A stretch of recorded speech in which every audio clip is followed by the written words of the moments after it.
सिला तूर दी हलस हमरा मुहामा में मुहामा ले हुर दी हलस छौरा कक्का बड़ी यारी सिला तूर दी हलस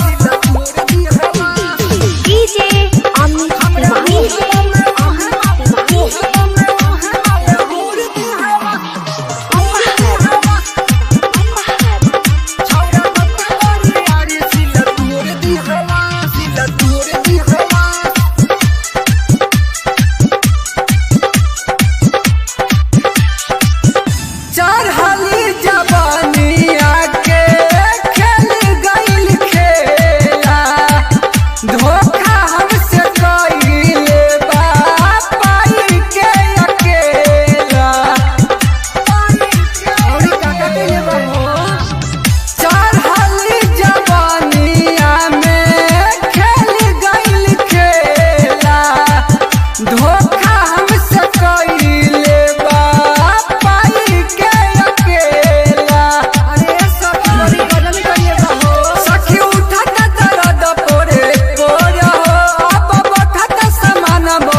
सखी हमारा से मजा भरपूर ली हलस छौरा कक्का बड़ी यारी सिला तूर दी हलस सखी हमारा से मजा भरपूर ली हलस छौरा कक्का बड़ी यारी सिला तूर दी हलस डीजे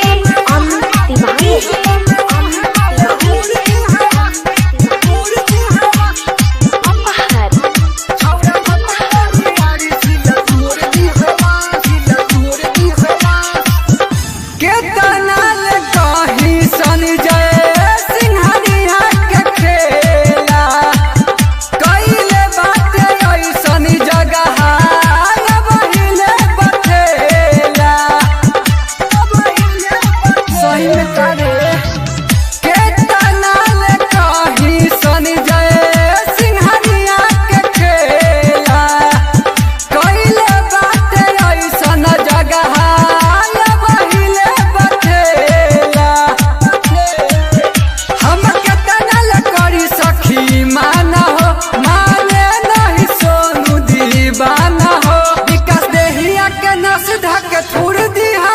छौरा कक्का बड़ी यारी सिली तूर दी हलस सखी हमारा से मजा भरपूर ली हलस छौरा कक्का बड़ी यारी सिला तूर दी हलस नाचे लगन कमरिया हिलाई हो सखी लाज वाली बात का बताई हो हमरा मुहामा में मुहामा ले हुर दी हलस छौरा कक्का